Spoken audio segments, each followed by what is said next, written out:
Então, primeiro, o que é uma coenzima?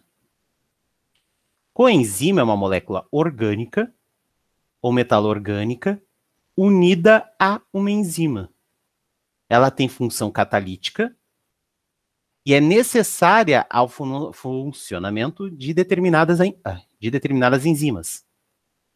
E possuem funções específicas. Por exemplo, a flavina, adenina dinucleotídeo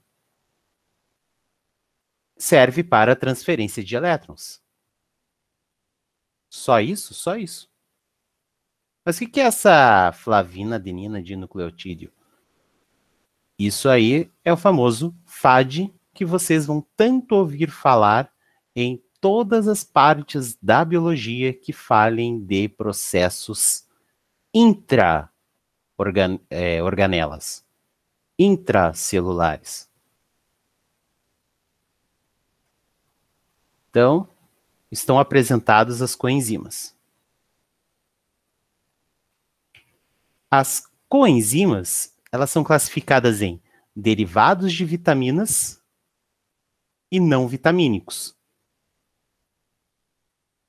Ou seja, existem coenzimas que derivam das vitaminas e tem outras que não.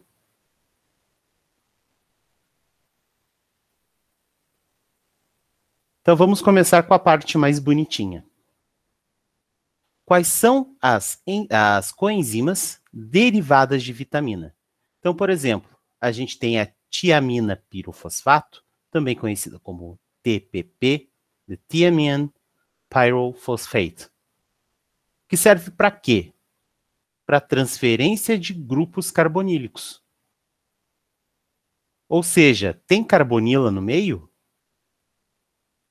A tiamina pirofosfato vai lá e vai transferir.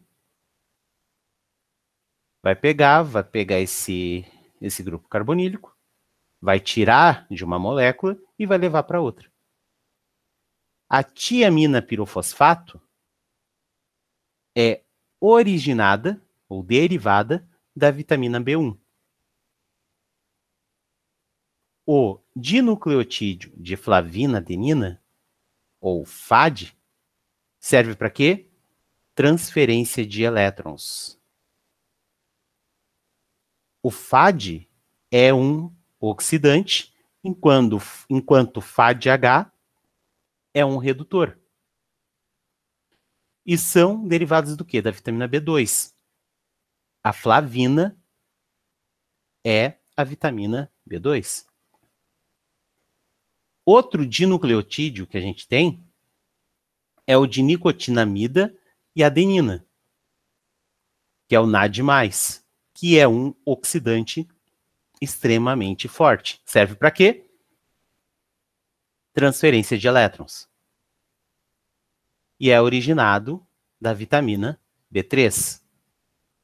A coenzima A, todo mundo já deve ter ouvido falar em CoA alguma vez.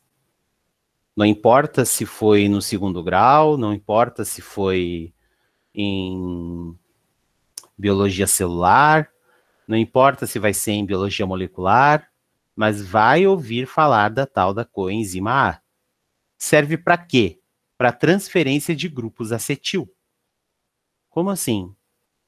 Por exemplo, eu tenho ali um composto que precisa que seja adicionado um grupo acetil ou um grupo aceto naquele composto, para continuar um ciclo. Então, o que a coenzima A faz? O CoASH, porque esse SH, por causa da terminação da coenzima A, reage com a carbonila do grupo acetil, e ao reagir com essa carbonila, forma o acetil-CoA. Ou seja, a coenzima A ligada a um grupo acetil. E a coenzima A é fabricada a partir da vitamina B5. O piridoxal-fosfato serve para transferências de grupo amino. Isso aqui é extremamente necessário para o ciclo da ureia, onde são necessárias as remoções de grupos amino para que dessa forma possa ser excretado através do rim. E o piridoxalfosfato é fabricado no nosso corpo a partir da vitamina B6. A biotina, cara, a biotina é uma das coenzimas que mais trabalham dentro do nosso corpo. Para que elas servem? Transporte de grupo CO2. Como assim, CO2? Sim, são os carboxilatos. Então, eu tenho um grupo, eu tenho ali um determinado produto, um determinado substrato, e esse substrato é necessário que se retire o carboxilato dele, ou ocorra uma descarboxilação nele, para que dessa forma ele continue os ciclos continue as reações dentro do ciclo ao qual ele faz parte. A biotina é nada mais, nada menos do que a vitamina B7. Já a coenzima B12 é responsável pelo transporte ou transferência de grupos H, de átomos de hidrogênio, ou grupos alquílicos. Vocês lembram o que é um grupo alquílico?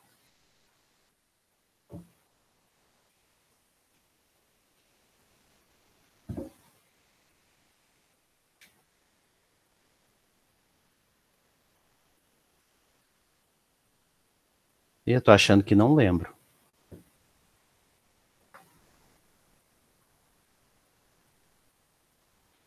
Sério que vocês não lembram o que é um grupo alquílico? Então, grupo alquílico é um grupo hidrocarboneto.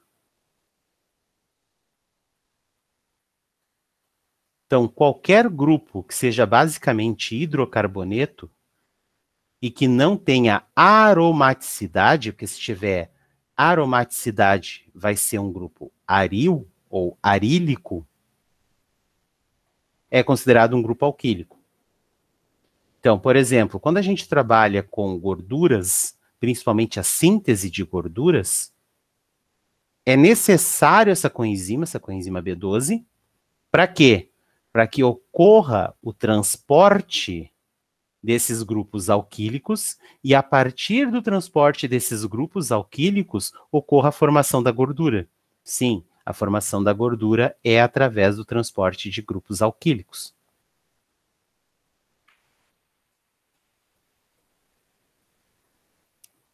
Lembraram agora o que é um grupo alquílico?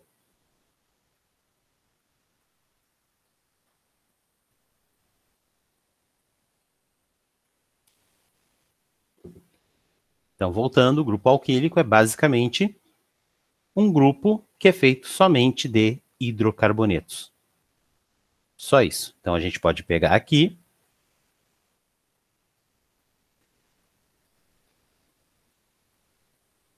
e escrever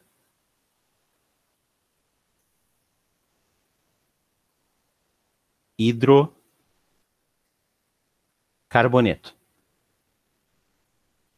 Por isso, a necessidade do consumo da vitamina B12.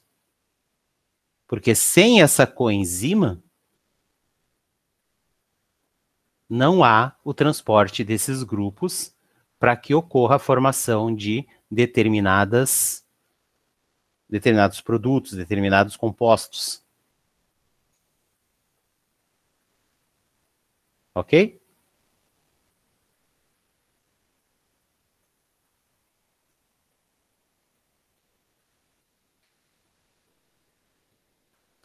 Então, continuando. A gente também tem as coenzimas não vitamínicas. Por exemplo, o ATP, que é o trifosfato de adenosina,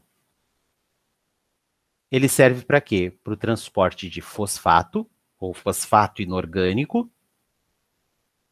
e também o transporte de energia livre, ou a geração de energia livre em processos.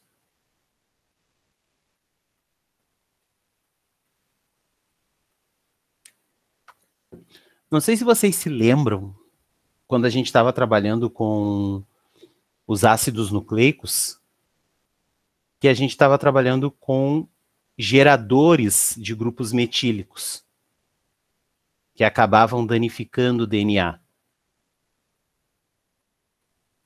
Só que alguns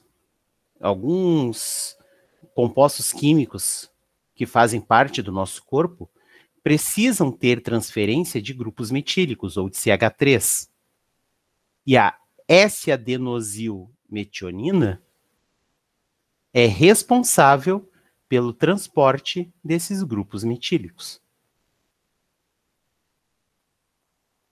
O grupo M, que a gente vai ver amanhã,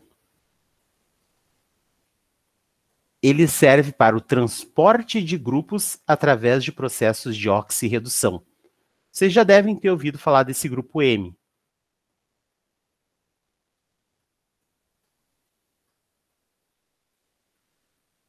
Não?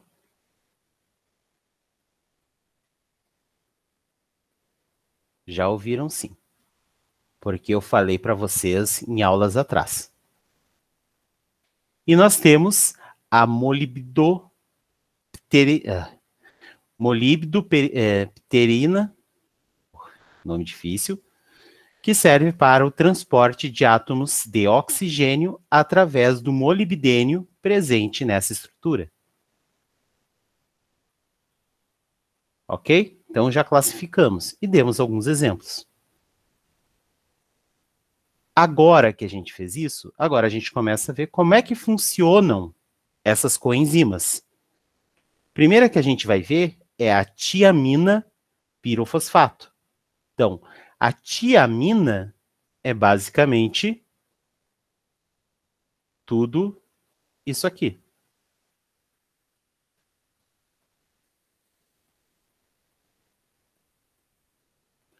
O pirofosfato é esse grupo aqui.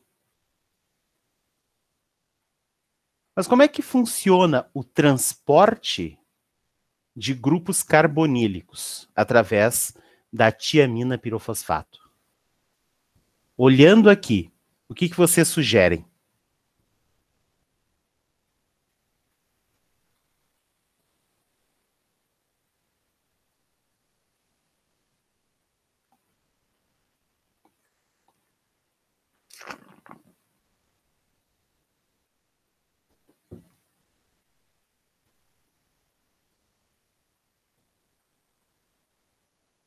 Ele transporta grupos carbonílicos, principalmente grupos à base de aldeído.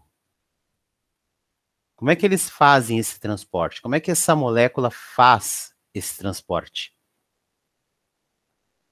Faça uma sugestão para mim.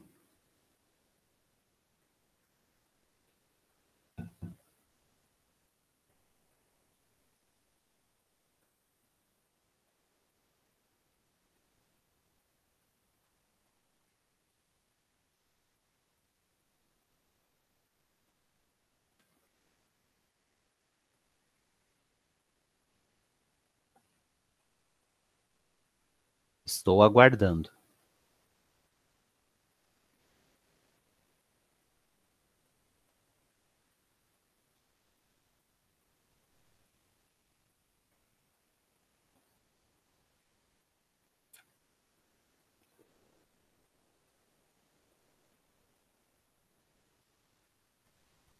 Como, através dessa figura, né, como ocorre o transporte de grupos à base de aldeído.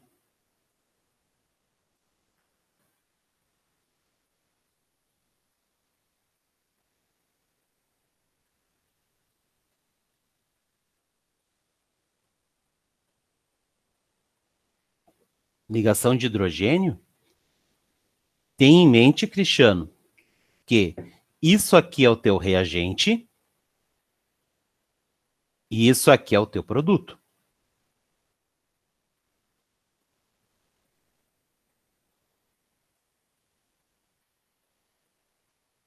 O que que vocês observam de diferença entre o reagente e o produto?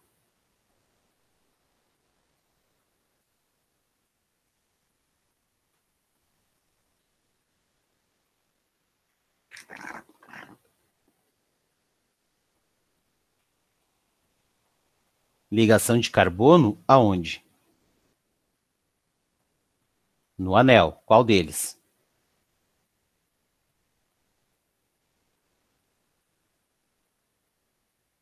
No tiazol. Ok. Uma ligação de um carbono, na verdade, uma substituição, que vocês viram na química orgânica, ocorre a substituição desse hidrogênio pelo acetaldeído. Só que o acetaldeído, como é que é a forma do acetaldeído?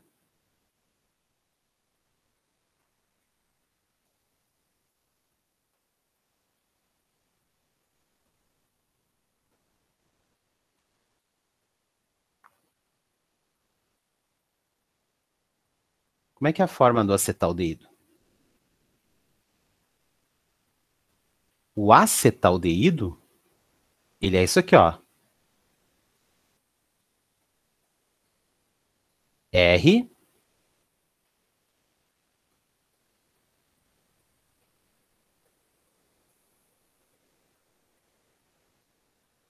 H,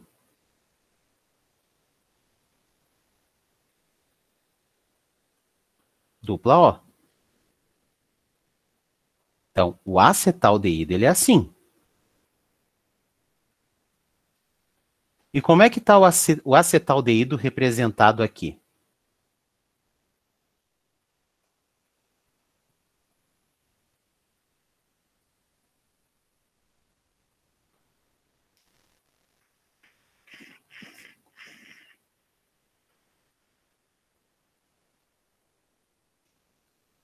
Então, o que que aconteceu com o acetaldeído quando ele se ligou ao anel de tiazol?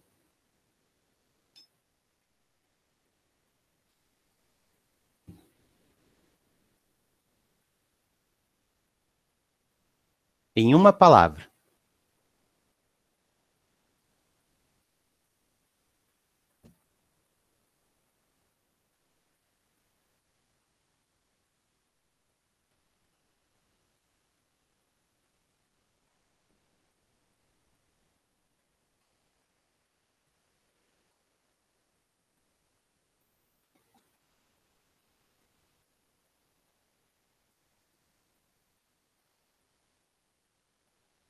Fica ativo? Não, aqui ele está dizendo que está ativo, ok. Mas observa, eu quero que vocês me digam em qual carbono. Opa, e aqui não é R. Aqui é um H.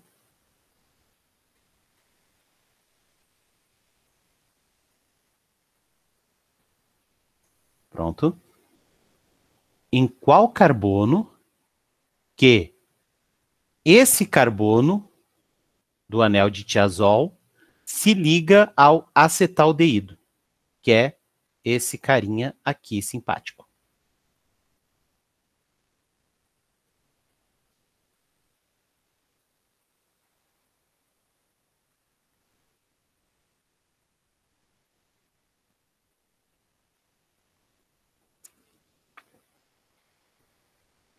Em qual carbono? No carbono 1 ou no carbono 2? Ou vice-versa. Aqui pode ser o 1, aqui pode ser o 2. Em qual carbono? No carbono que tem CH3, que é o CH3, ou no carbono que é ligado ao oxigênio? Aonde ocorre essa ligação?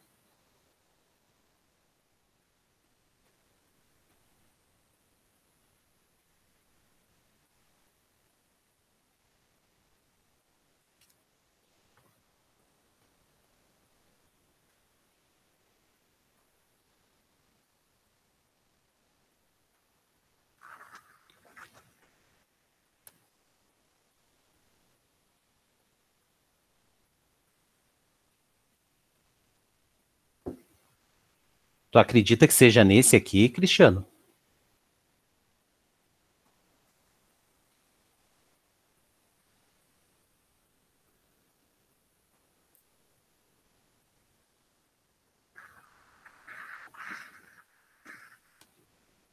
Observa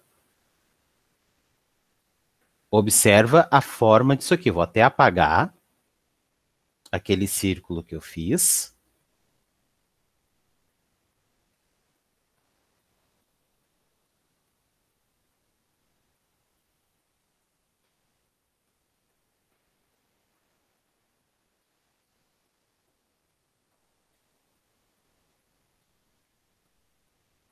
E observa a estrutura. Olha o que eu tenho aqui. Eu tenho um carbono ligado a um CH3, ligado a um OH e ligado a um H.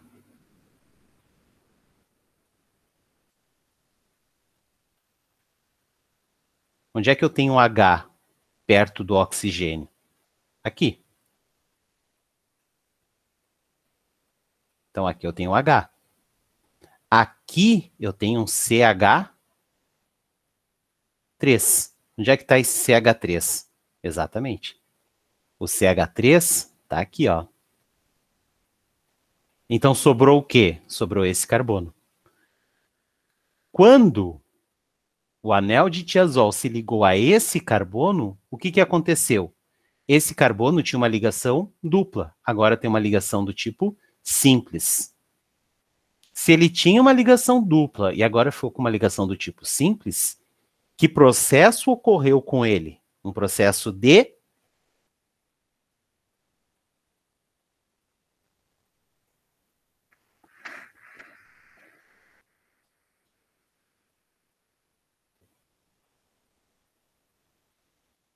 desoxidação? Não seria mais fácil falar redução? Porque desoxidação não existe. Existe redução ou oxidação. Desoxidação não existe. Então, aqui nós temos um processo de redução. Então, o que acontece? O acetaldeído se liga a esse carbono e sofre um processo de redução. E ao ser liberado,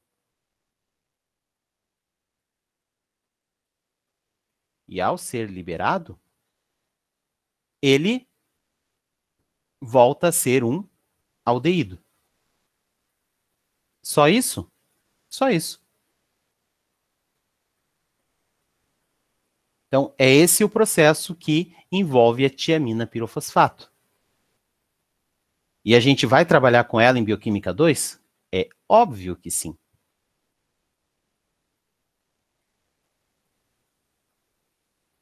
Dinucleotídeo de flavina e adenina, conhecido carinhosamente como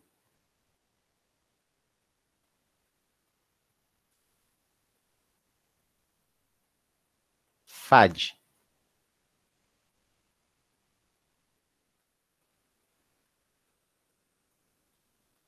Tanto FAD como NAD, eles são oxidantes. Por natureza, eles são oxidantes. Tanto é que, para eu sair dessa forma do FAD, então esse aqui é o FAD, e esse aqui é o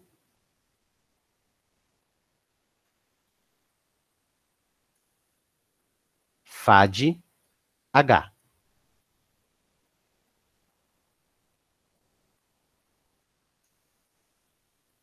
Então, para sair do FAD e ir para o FAD-H, o que ele recebeu? O que está dizendo aqui nessa reação que o FAD recebeu?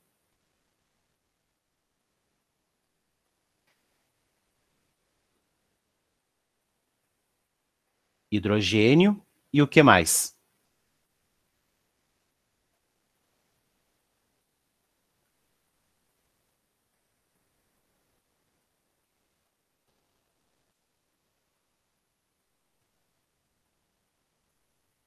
Não é só hidrogênio que ele recebe mais alguma coisa.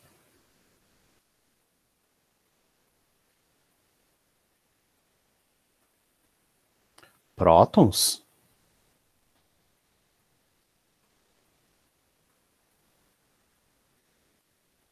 O próton seria o próprio hidrogênio, ele está recebendo prótons, ok? Mas o que mais que ele está recebendo?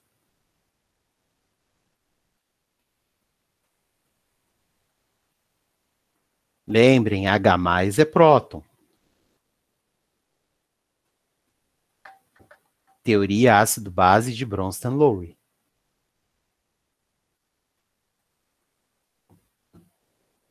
Além dos prótons, o que ele está recebendo?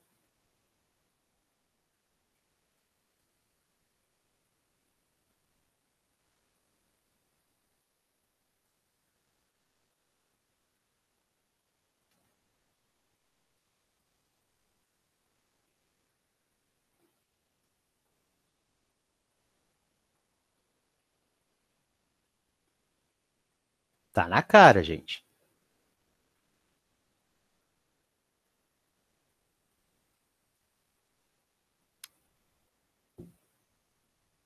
O que é esse carinha aqui? Elétrons, isso. Então, além de receber prótons, ele está recebendo elétrons. Então, o FAD, ele é o quê? Ele é um oxidante ou ele é um redutor?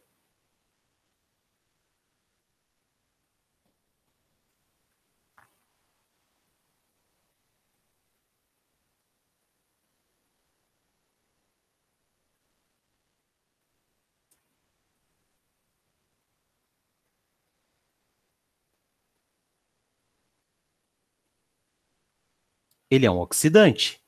Sempre que, para reagir, ele precisa receber elétrons, lembre que esse aqui é o sentido direto da reação, esse composto acaba sendo um oxidante. Porque ele precisa oxidar alguém para ele poder se reduzir. E como ocorre essa redução?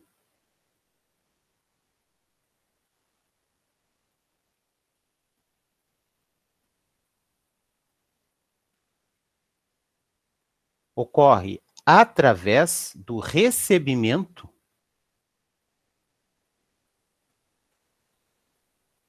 de elétrons por esses nitrogênios, e ao receber esses elétrons, eles recebem juntamente esses dois hidrogênios.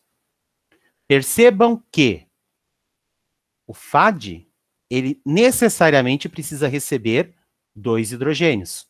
Um para esse nitrogênio e um para esse aqui. Tanto que, quando ocorre essa ligação, quando ocorre a formação dessa ligação nitrogênio-hidrogênio, ocorre a transformação dessa ressonância aqui em uma única ligação dupla.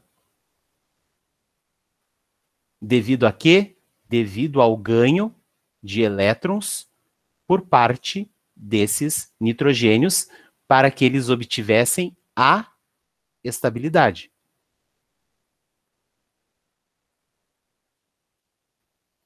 Certo?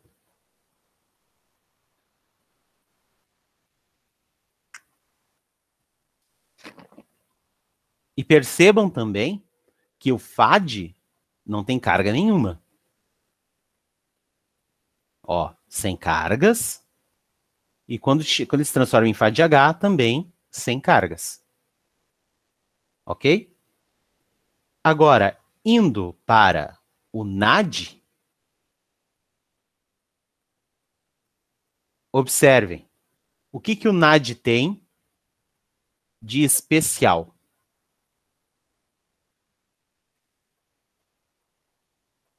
Uma carga positiva, que ao receber um elétron,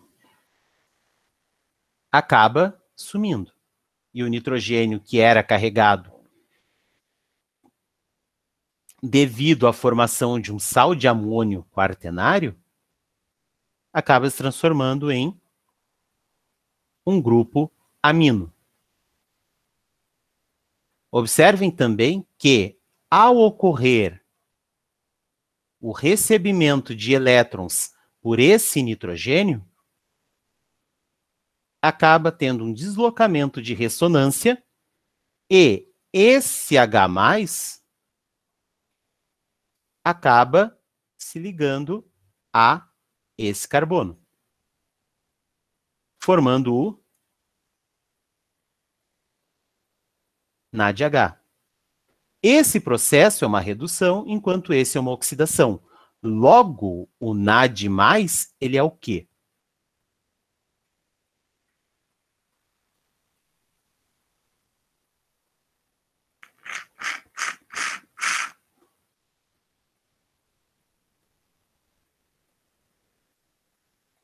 O que é o NAD+? Ele é um oxidante ou ele é um redutor?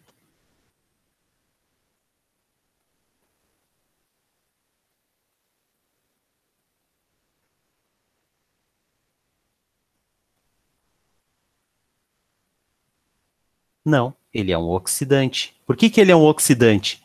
Porque para se transformar de NAD+ para NADH, foi necessário o quê? Foi necessário ele receber um elétron.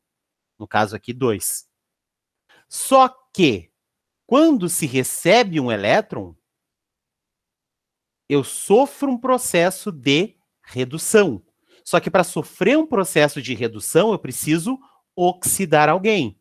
Logo, o NAD+, ele é um oxidante. E o NADH é um redutor. Porque para voltar a NAD+, ele tem que liberar os elétrons para alguém. Logo, ele vai reduzir alguém para se transformar de NAD+ para NADH. Eu preciso que vocês entendam isso, porque quando a gente for ver em Bioquímica 2, principalmente o ciclo de Krebs, a gente vai ver muito essa troca. NAD+ transformando em NADH, daí o NADH formado se transforma em NAD+. Porque existem processos de oxidação, quando eu tenho esse sentido, e eu tenho processos de redução no composto que eu quero mexer, quando a reação está no sentido inverso. Ok? Agora percebam, quantos hidrogênios o NADH recebe? Apenas um. Enquanto que o FAD recebe 2. Então, além de ocorrer a redução do FAD, a FADH, pela adição de 2 elétrons, o FAD ele também captura hidrogênios, forçando um processo de oxidação nos compostos orgânicos em qual ele está agindo. Lembrem lá da química orgânica. O que é redução? Adição de hidrogênio. O que é oxidação? Retirada de hidrogênio e o que mais? Adição de oxigênio. Então, isso é a oxidação dentro da química orgânica. Ou tu retira hidrogênio e forma insaturações, ou tu adiciona oxigênio e forma ou hidroxilas, ou carboxilas, ou aldoxilas, ou até mesmo uma carbonila formando uma cetona. Só relembrando um pouco da química orgânica. Agora, a nossa última parte, hoje nós vamos falar, a nossa última parte da aula de hoje, a gente vai falar da coenzima A. A coenzima A, ela tem esse pedaço aqui,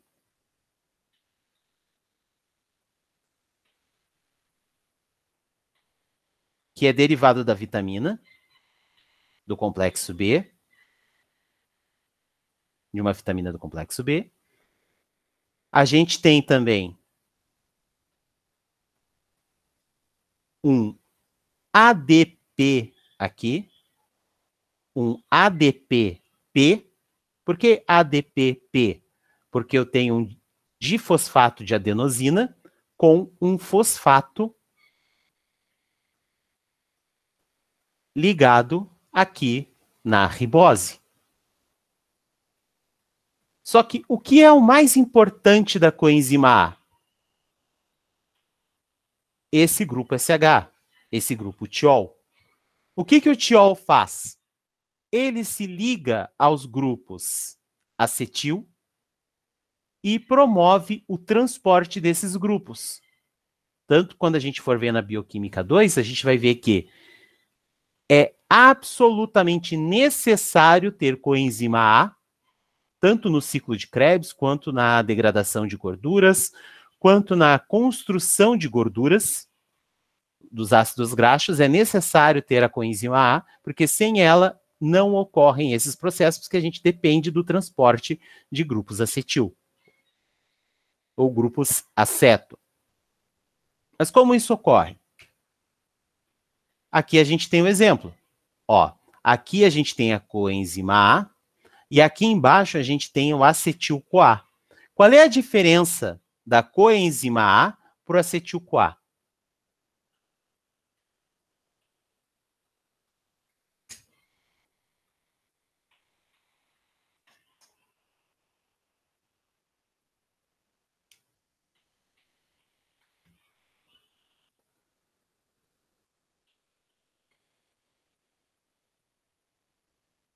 Qual a diferença? As ligações no final da estrutura. Tá, mas o que é aquelas ligações? Aquilo é um grupo. Qual o nome daquele grupo?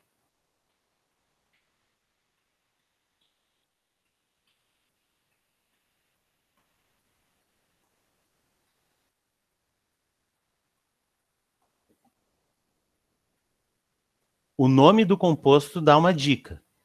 O de cima é a coenzima A, o de baixo é o acetil-CoA.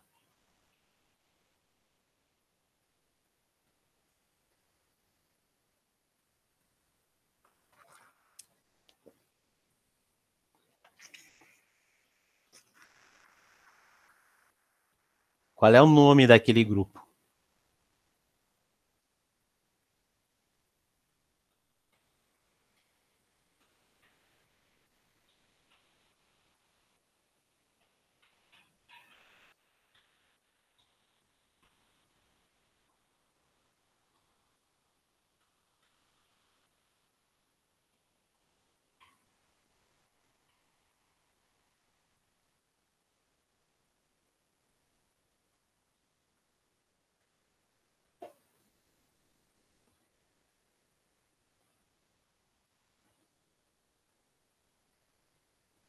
Qual o nome daquele grupo?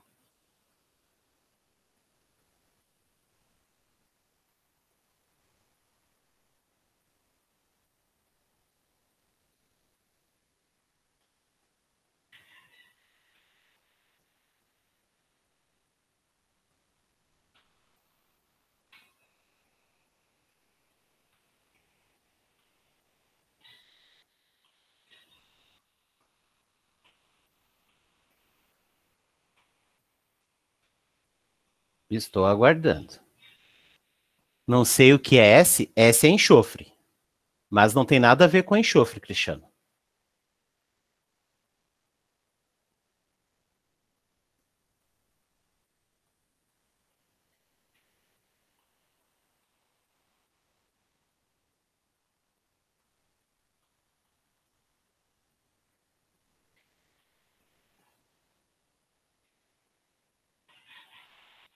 Me parece um aldeído. Não.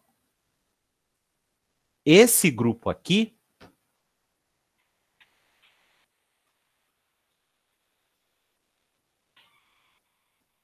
ele tem um nome bem específico. O nome dele é...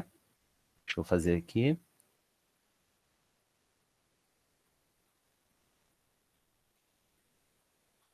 Opa.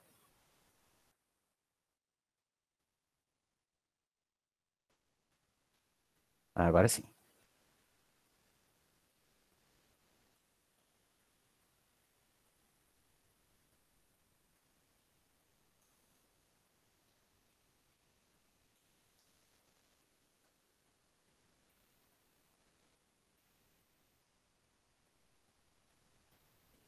É o acetil.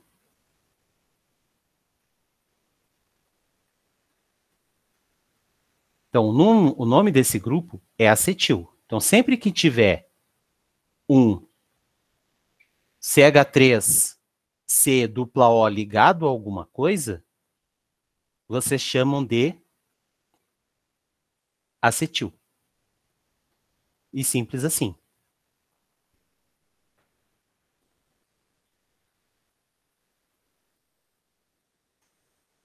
Certo? Então, por hoje, a aula é isso. Certo? E amanhã a gente termina